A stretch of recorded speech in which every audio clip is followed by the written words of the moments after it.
So hey guys, welcome back to my channel. तो आज हम बात कर रहे हैं मेरे केमिस्ट्री के रिसोर्सेज के बारे में that help me to score a very decent score of 161 marks.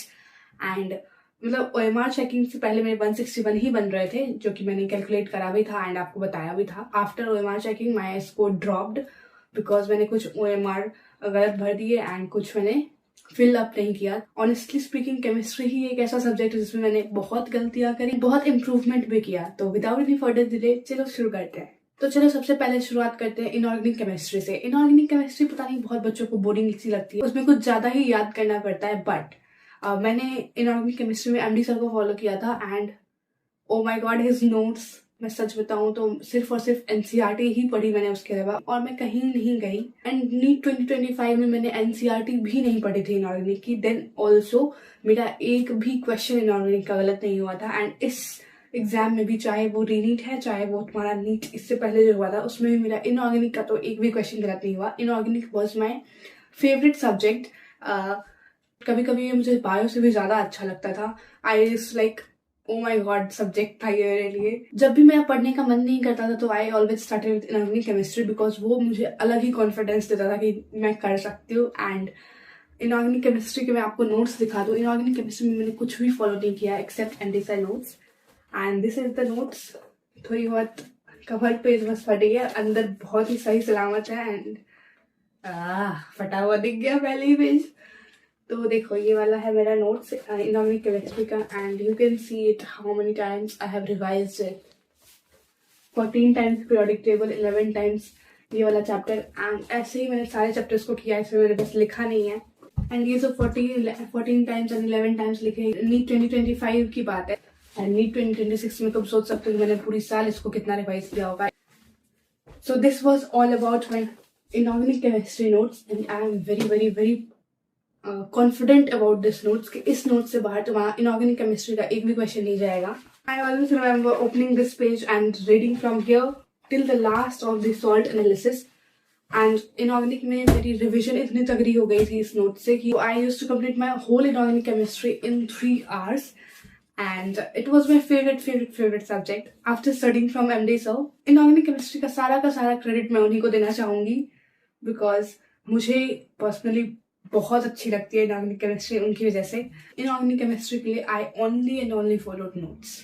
तो आपको क्या करना है इनऑर्गेनिक केमिस्ट्री में, just follow your notes. NCERT को हाईलाइट कर लेना, इंपॉर्टेंट पॉइंट जो भी सर बताएं क्लास में। एंड अगर कोई डिफिकल्ट लाइन लगती थी NCERT की, जो सर बोलते थे कि ये वाला क्वेश्चन आ जाएगा तो बहुत बच्चे फंस जाएंगे, तो वो मैं इसी नोटबुक में ऐड कर लिया करती थी। जैसे पीक डॉक में मैं दिखा दूँ, बहुत सी लाइनें ऐसी थी जो सर ने इतने डिटेल में कराया है inorganic chemistry. Oh my God, मैं ऐसे ऊपर पे लिख लेती थी जो भी मुझे इंपॉर्टेंट लाइन लगता था NCERT का। And this was all in my inorganic chemistry. तो thank you Mohit sir. Even before inorganic started in the batch I have studied inorganic throughout the year. And मैं एक टिप ये देना चाहूंगी आपको, जो भी बच्चे देख रहे हैं इस वीडियो को, कि अगर कोई आपका सब्जेक्ट स्ट्रॉन्ग है, कोई टॉपिक स्ट्रॉन्ग है, कोई पोर्शन स्ट्रॉन्ग है, लाइक बायो में मान लो 11th बायो आपकी स्ट्रॉन्ग है, तो उसको ये मत करना कि जब टीचर वो चैप्टर पढ़ा रहा है तभी आप पढ़ो। अगर अभी स्ट्रॉन्ग है तो उसको स्ट्रॉन्ग अभी भी बनाए ही रखना। अब ये नहीं कि तुम वेट कर रहे हो कि जब टीचर पढ़ाएगा तब मैं दोबारा से ओपन करूंगी ये चैप्टर, उतना ज्यादा एफर्ट लगेगा तुम्हें बाद में। So I kept my inorganic strong since 2025 and then 2026। इसीलिए मैं लास्ट में इसको इतनी जल्दी रिवाइज कर पा रही थी बिकॉज मैंने ऑलरेडी इसे बहुत बार देख लिया था। मतलब मेरे को आंखें बंद करी तो मेरे को पेज याद आने लगते थे कि हाँ इस पे ऐसे लिखा हुआ है, ऐसे लिखा हुआ है। अब बात करते हैं ऑर्गेनिक केमिस्ट्री की। तो ऑर्गेनिक केमिस्ट्री में मेरी एक अलग ही कहानी है। Like I was very very scared of organic chemistry and मैंने इतने टीचर्स चेंज किए। Even in NEET 2025 I studied whole organic from NEET batch because मैंने पूरी साल ऑर्गेनिक नहीं पढ़ी थी। And then I scored a total of 467। Particularly chemistry में मेरा 100 से कम ही मार्क्स था बिकॉज मेरे को उस वक्त ना फिजिकल में उतना कॉन्फिडेंस था, ना मेरे को ऑर्गेनिक केमिस्ट्री में उतना कॉन्फिडेंस था। So what I did in organic this year was to follow one teacher. सबसे पहला, फॉलो योर टीचर। जो भी आपको टीचर करा रहे हैं that is self sufficient in itself, तो उसको फॉलो करो। My organic chemistry notes you would be seeing here. देखो थोड़ी फट उठ गई है, like this is Reimer Tiemann reaction and all. जो भी इंपॉर्टेंट होता था मैं उसको रेड पेन से लिखती थी, लाइक वो बेंजाल इंटरमीडिएट वगैरह देख सकते हो तुम। एंड जो सर बताते हैं कि ये इंपॉर्टेंट है, बहुत बार PYQs में आया है, हैशटैग वो भी पॉइंट करके मैं लिख लिया करती थी। This was like organic chemistry, बार बार आपको पढ़नी ही पड़ेगी, there is no other way. तो ऑर्गेनिक में मैं सबसे बड़ा मिथ पहले क्लियर कर देती हूँ। I also use to like believe कि ऑर्गेनिक सिर्फ रटनी होती है, बट ऐसा बिल्कुल भी नहीं है। ऑर्गेनिक बिल्कुल ही समझनी पड़ेगी तुमको, समझ के और फिर रट लो। एंड जब भी तुम्हारा ऑर्गेनिक का पोर्शन शुरू होगा तो GOC पे मेन फोकस करना। जब तुम्हें रिएक्शन मैकेनिज्म पता लग जाएगा देन तुम्हारा बहुत कुछ रटने का कम हो जाएगा, बिकॉज हर रिएक्शन में तुम वही सेम चीज नहीं रट रहे हो कि ऐसा क्यों हो रहा है, ऐसा क्यों हो रहा है, बिकॉज तुम्हें उसके पीछे की मैकेनिज्म पता है। तो GOC should be your very strongest part अगर तुम्हें ऑर्गेनिक में स्कोर करना है। उसके बाद तुम्हारा जाएंगे नेम्ड रिएक्शन को रोज देखो। मैं क्या करती थी पर्टिकुलरली फॉर ऑर्गेनिक भी और फिजिकल भी, इनऑर्गेनिक तो मेरे को पहले ही याद हो गया था तो उसके लिए मुझे इतना एफर्ट नहीं देना पड़ा। हेडलाइन देख लेती थी एंड उसके बाद क्या मुझे उसके अंदर का जो भी याद रहता था वो मैं खुद से लिखती थी। फिर मैं मिलाती थी कि मैं कुछ भूली तो नहीं, कोई पॉइंट ऐसा तो नहीं जो मेरी नोटबुक में है बट मैं लिख नहीं पाई यहाँ, तो उससे मेरा वो मुझे और अच्छे से याद हो जाता था कि हाँ ये पॉइंट मैं पिछली बार भी भूली थी। तो ऐसे करके मैं अपना ऑर्गेनिक स्ट्रॉन्ग किया मैंने, एंड मैंने बहुत बार लिख लिख के प्रैक्टिस करा है। आप लोगों को लगता होगा, पहले मुझे भी लगता था कि लिख लिख के तो बहुत ज्यादा टाइम वेस्ट हो जाता है, लाइक बहुत एक्सेस टाइम लग जाता होगा पूरा का पूरा चैप्टर लिखने में। बट आपको सुंदर हैंडराइटिंग में तो लिखना नहीं है, आपको ऐसी हैंडराइटिंग में लिखना है कि बस आप लिख रहे हो, हाँ मेरे दिमाग में फिट है, बस चेक कर रहे हो कि हाँ मेरे दिमाग में मुझे ये चीजें याद है। तो भले ही थोड़ा टाइम ज्यादा लग सकता है बट तुम्हें वो बहुत अच्छे से याद हो जाएगा। तो मैंने यही फॉलो किया था। लास्ट में मुझे लिखने की जरूरत नहीं पड़ी थी बिकॉज मैं ऑलरेडी इतनी बार लिख चुकी थी कि मुझे अच्छे से प्रॉपर याद हो गया था सारे रिएक्शंस। एंड उसके बाद तुम ऑर्गेनिक के लिए तो चाहे जितने क्वेश्चंस लगा लो, तुम्हारी स्पीड इंप्रूव होती जाएगी, तुम उतने क्वेश्चन से फैमिलियर होते जाओगे। तो यकीन 2.0 बैच में लास्ट ईयर पंकज सर ने कुछ 45 क्वेश्चंस का टेस्ट लेते थे, तो उससे मेरी ऑर्गेनिक केमिस्ट्री काफी इंप्रूव हो गई, स्पीड भी अच्छी होने लगी।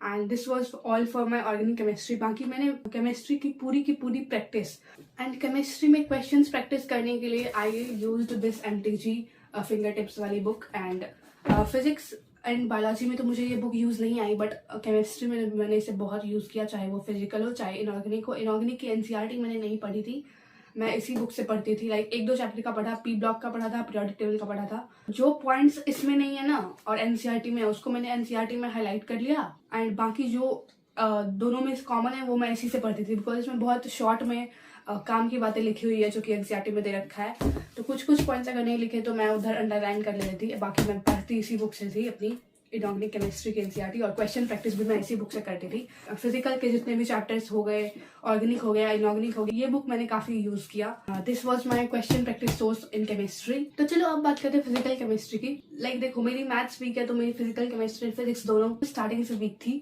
बट मैंने उसको इम्प्रूव किया। तो मेरी फिजिकल केमिस्ट्री की हालत देख के गैस कर सकते हो इसको मैंने कितना पढ़ा होगा। इस नोटबुक को, ये मेरी फिजिकल केमिस्ट्री के नोट्स है, एंड मतलब हर एक पेज इसका देख रहे हो, अंदर का तो और भी ज्यादा बुरा हाल है। ये देखो ये पूरा फटा ही हुआ है, ऐसे देखो पूरा हालत इसकी खराब हो गई है, मतलब एकदम लास्ट में तो ऐसा हो गया कि यहाँ पे जो चीजें थी वो पढ़ी भी नहीं जा रही थी, इतनी बुरी हालत हो गई थी इसकी।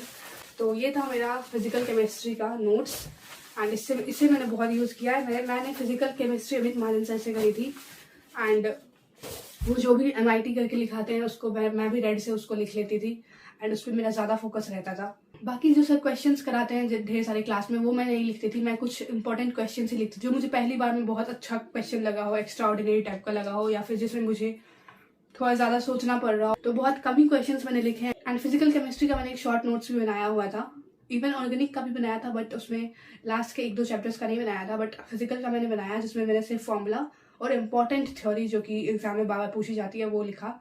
लास्ट में तो मैं उसी को बार बार रिवाइज करती थी। लास्ट में तो मेरे को फिजिकल केमिस्ट्री इतनी ज्यादा याद होगी, देखो 12 टाइम्स 18 टाइम्स 18 टाइम्स ऐसे करके मैंने इसको रिवाइज किया है। मतलब अप्रॉक्स तुम समझ लो कि मैंने 30 बारी हर चैप्टर पढ़ा होगा इस 2 साल में। 2 साल मतलब 2025 एंड 2026 मिला के मैंने 30 बार हर एक सब्जेक्ट 30 बार हर एक चैप्टर को इसमें पढ़ा होगा।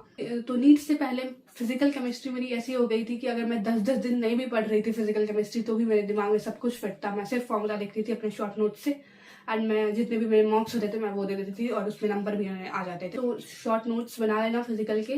तो जैसा कि मैंने तुमको बताया कि मैं सारे क्वेश्चंस नहीं लिखती थी अपने क्लास नोट्स में, नहीं तो वो बहुत मतलब 1-2 नोटबुक और लग जाते। तो मैं क्या करती थी कि मैं कंप्लीट चैप्टर वाइज पीडीएफ बना के रखा हुआ था। मैंने 7-8 तो चैप्टर ही है, लाइक एक पूरा मूल कॉन्सेप्ट का उसमें जितने भी लेक्चर्स हैं उन सबके क्वेश्चंस को मैं कंबाइन करके एक चैप्टर वाइज मैंने बस सबका बना रखा था। फिजिकल केमिस्ट्री में भी सेम, लाइक जैसे मैंने फिजिक्स में तुमको बताया था, सेम एज इट इज मैंने फिजिकल केमिस्ट्री के लिए भी किया था। और जब भी मुझे क्वेश्चन प्रैक्टिस करना होता था तो मैं पहले तो क्लास नोट्स पे ही जाती थी, फिर मैंने एमटीजी के क्वेश्चंस मैंने धीरे धीरे लगाए, बट क्लास नोट्स के क्वेश्चन मेरे पूरे कमांड में थे। 7-8 बार मैंने क्लास नोट्स के क्वेश्चन पूरे साल में लगाए होंगे। पिछली बार मैंने ये सब कुछ नहीं किया था 2025 में, एंड 2026 में मैंने 6-7 बार हर एक चैप्टर का क्वेश्चन लगाया है फिजिकल केमिस्ट्री में। इससे मेरे सारे क्वेश्चन जो सर ने क्लास में कराए थे ना, वो सारे के सारे मुझे कहीं ना कहीं याद हो गए थे कि इस टाइप का क्वेश्चन मुझे ऐसे करना है। तो ये सब हेल्प किया मेरी फिजिकल केमिस्ट्री में। और जो क्वेश्चंस मुझसे नहीं होते थे, लाइक फर्स्ट सेकंड टाइम तो चलो नहीं हुआ तो नहीं हुआ, उसमें मैंने मार्क नहीं किया, बट अगर थर्ड टाइम भी नहीं हो रहा, फोर्थ टाइम भी नहीं हो रहा था, वो क्वेश्चन मैं मार्क कर लेती थी। एंड उसको फिर मैंने लास्ट में अभी नीट से पहले मैं सिर्फ उन्हीं क्वेश्चंस को लगा के गई थी, एंड मैंने उसको पूरा सेव कर लिया था कि हाँ ये क्वेश्चंस मुझे लास्ट में करके जाने हैं, एंड उसको मैं कर भी पाई थी बिकॉज वो बहुत कम ही क्वेश्चंस थे। तो this was all for my physical chemistry. तो अगर नोट्स और एनसीईआरटी के अलावा तुम मुझसे कोई बुक रिकमेंड करने के लिए बोलोगे तो I would recommend this, because मैंने यही यूज़ किया है एंड बहुत अच्छी बुक है ये। थ्योरी भी है, क्वेश्चंस भी हैं, तो इसको ऑफकोर्स अगर तुमको क्वेश्चन प्रैक्टिस करना है तो ले सकते हो। अच्छा, PYQs का मैं भूल गई। PYQs में मैंने वही 35 ईयर्स, वो बुक मुझे अभी मिल नहीं रही है, बट मैंने वही 35 ईयर्स का PCB तीनों के लिए मंगाया हुआ था, तो उसी से मैंने PYQs प्रैक्टिस किए। वैसे तो सर क्लास में करा देते हैं सब कुछ, बट फिर भी एक साथ जब करते हो ना आप तो थोड़ा कॉन्फिडेंस बढ़ जाता है। एंड तो वो वाली बुक मैंने यूज़ की थी 35 ईयर्स की, एमटीजी की ही थी वो बुक भी। तो बस, तो अगर आप भी केमिस्ट्री में अपना स्कोर इंप्रूव करना चाहते हो तो मेरी एक एडवाइस जरूर याद रखना, केमिस्ट्री आपका रिसोर्स का सब्जेक्ट नहीं है, ये आपकी रिवीजन का सब्जेक्ट है। जितनी बार आप एक ही चीज को रिवाइज करोगे, that will help you improve your score. Like एक ही नोटबुक, तुम्हारी वही एनसीईआरटी की बुक, तुम्हारा वही क्वेश्चन प्रैक्टिस का सोर्स, एंड इन्हीं सब की मल्टीपल रिविजन। तो इस पे ज्यादा फोकस करना। तो यही स्ट्रैटेजी मैंने फॉलो की केमिस्ट्री में। बाकी अगर आपको बायोलॉजी के लिए भी एक वीडियो चाहिए तो बता देना। बायोलॉजी में तो मेरी सुपर डुपर इजी स्ट्रैटेजी थी। तो चलो मिलते हैं किसी अगले वीडियो में, तब तक के लिए ओके बाय। एंड अगर कोई डाउट हो तो पूछ लेना कमेंट में, मैं रिप्लाई कर दूंगी। बाय।